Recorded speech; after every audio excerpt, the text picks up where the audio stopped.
Welcome to this short introduction to eSSYN.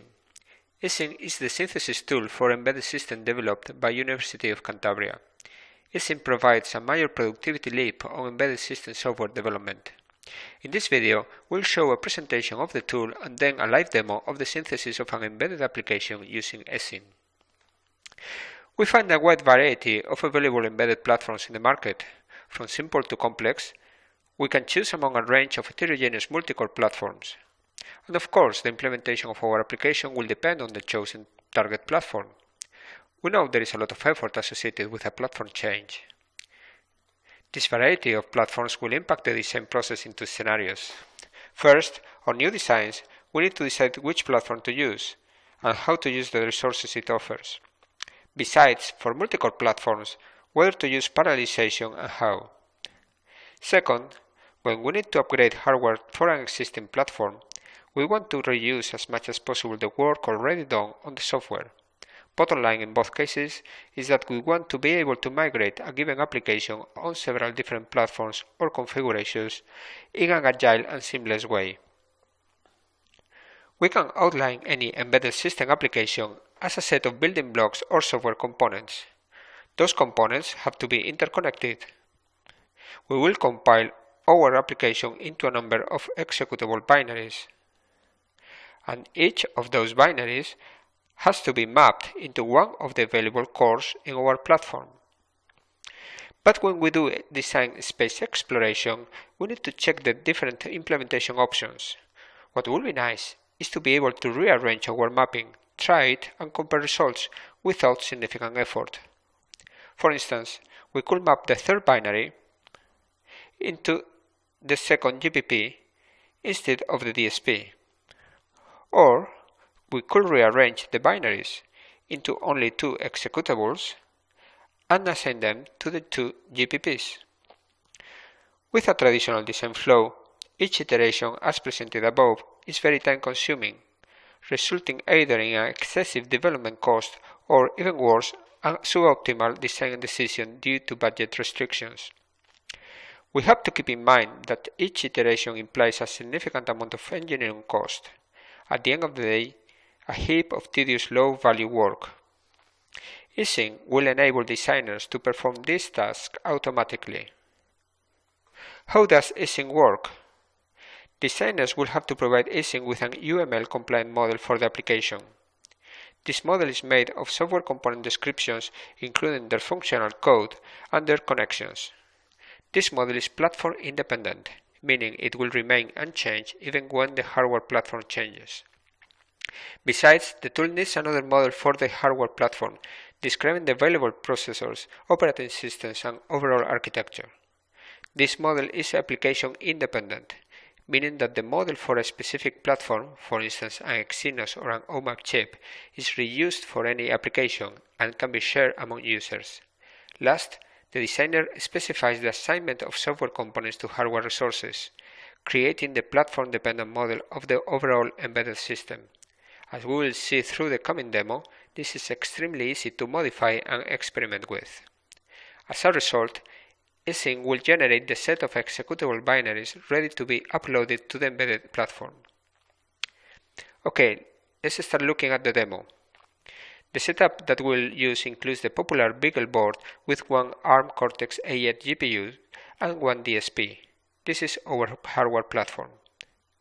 We run eSSYN and the application cross-compilation on a Linux machine that is connected to the Beagle board through a serial link for binary uploading and remote console. The application we are going to try with our tool takes the two images, left and right, from a stereo camera and extracts a disparity map that is used to obtain a 3D depth map of the whole image. This takes few processing steps like image conversion, rectification, and so on, requiring quite some processing resources. Now it's time to switch to our eSSYN GUI window. We have three tabs that show us the main views of our design. This is the platform-independent model of our application. As we can see, it is made of a number of software components and their communication. Then, in the second tab, we define how the components are compiled into executables. In this example, we have chosen to generate three different binaries, If we would like to change our mind and prefer only 2 binaries, all we need to do is this. Click, drag, and now this software component will be compiled into this executable. That's easy. The third tab that we find is our System Architecture tab. These red boxes here show the available cores. It's one ARM processor and one DSP, plus the operating system on top of the ARM processor, plus the existing bus and memory structure. In this tab is also where we make the actual assignment of binaries to the platform resources. With this initial assignment, we are running the 3 binaries on the GPU and we leave the DSP unused. This system has been already compiled, and here we can find the 3 binaries for ARM already generated. We can move on now to the BeagleBoard console. The binary from the setup has been already uploaded to the BeagleBoard and the application ran offline. So here we get the output of the application, where the relevant data is this runtime of slightly over 1 minute that will compare with a new compilation of the tool. So back to eSSYN. What we want to do now is to rearrange this setup and use the DSP to accelerate our application. So first thing to do is to remove the existing compilation, and now to assign this binary to the DSP, the only thing we need to do is this. Now we save the new model and start the compilation. So in order to regenerate all the required files, only need to run 3 steps. First, XML generation, that takes around 1 minute time.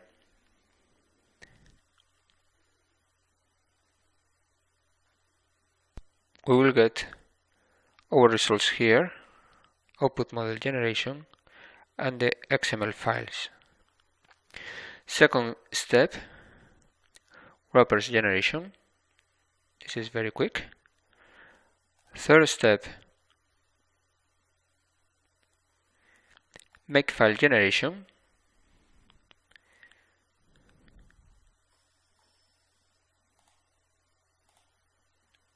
There we are.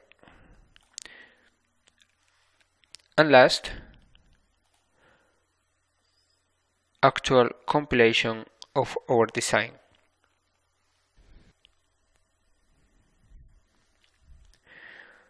With this compilation, we have finished building our embedded application for a new platform configuration. In this case, we have activated the DSP core that was not used before to run one of our executables. As you have seen, the whole process has been seamless and automatic. We get the result here, and you can see now that we get 2 binaries for ARM and 1 for the DSP. So these binaries are transferred to the BeagleBoard console, and now we'll run it from the BeagleBoard. The first difference we can notice is that now we get here DSP initialization that was not there in the previous execution, and we'll check the runtime of the application that should have been reduced.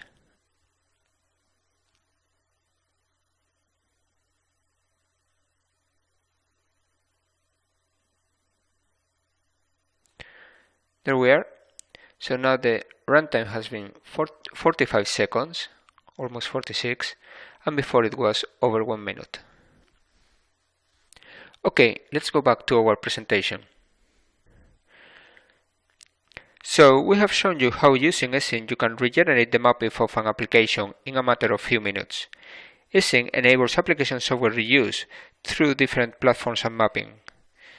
Thanks to a quick turnaround time, we get important cost savings, enabling more design iterations and at the end of the day better, more optimal products. That's it. I hope this video was interesting. Thanks for watching, and if you would like to get more insight in eSSYN, don't hesitate to contact us.